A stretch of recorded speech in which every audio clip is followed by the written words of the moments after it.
Springs, hello, welcome. Got my daughter, baby Giselle here.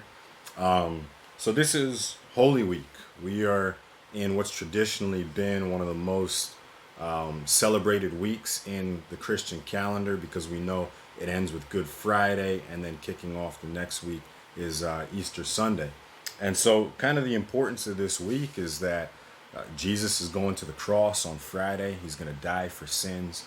He's going to raise again for our justification and forgiveness on Sunday. And so this is kind of where the majority of the space in each of the Gospels focuses their time. They cover the last 3 years of Jesus' life primarily, his teaching ministry, and a lot of space is dedicated to the last week, which is Passion Week. And so that kicks off with the events of yesterday, Palm Sunday, Jesus coming in ceremoniously, humble on a donkey as the King of Israel and the King of all who believe. And then now we reach Monday, where if you turn with me to Matthew 21, so this is right after his triumphal entry, and beginning in verses 12 and 13, we see that Jesus comes into Jerusalem and he does something that's kind of strange.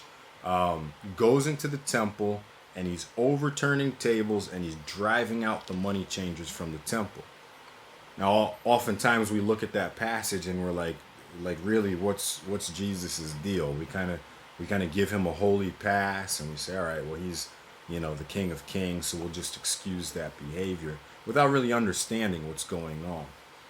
You're right to excuse it. Jesus isn't throwing a temper tantrum, but really what he's doing is demonstrating something important for us. And so I think there's two questions that we have. Why is it that Jesus is overturning the tables? And how does that make any difference in our lives today?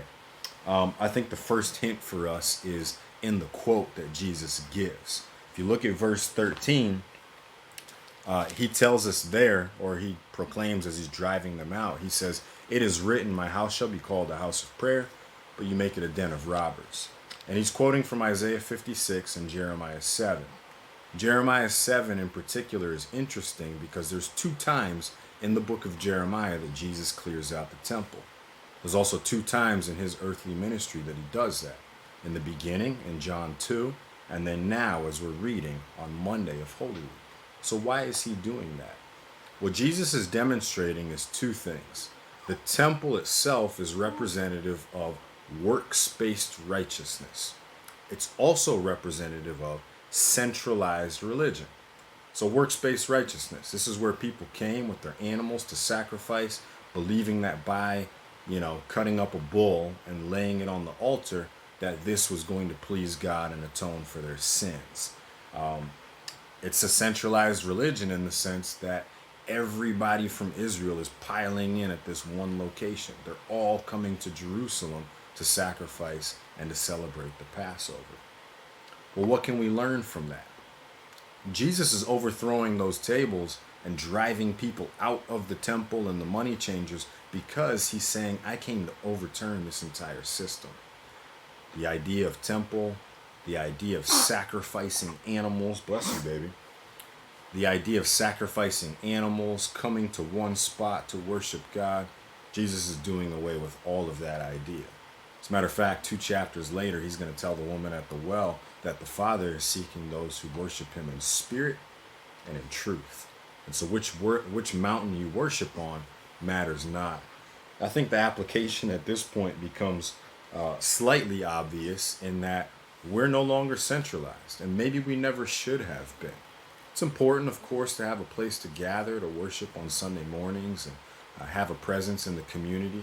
But right now, our social distancing and trying to fight this coronavirus from spreading any further causes us to be distant in a way that we hadn't before.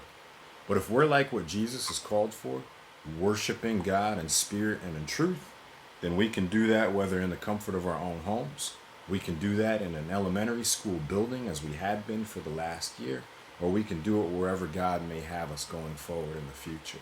And so my hope and my prayer for you guys is that as you look at Matthew 21 for Holy Monday, you recognize those 2 things. 1, we're not a works-based faith. You've been saved by God's grace. Jesus goes to the cross, resurrects for you. You simply receive that gift. you don't have to work for it. And secondly, we're not a centralized religion at all. As a matter of fact, what Israel does is they go from a place that's come and see, come and see all that we have in the temple, come and see your sacrifices laid bare for God, and they become a faith that's go and tell, as my dogs are going and telling the Amazon guy to get out of here. And so that's who we are. We're a go and tell faith, where we're to go out to our neighbors, our coworkers, our family, our friends, and tell them about Jesus Christ. And so my hope and my prayer is that as you conquer anxiety by the Spirit of God, as you continue to exercise faith in Him with the grace that He's blessed you with, that you would tell neighbors about the hope that you have in Jesus Christ. Love you guys. I'll see you tomorrow. So bye.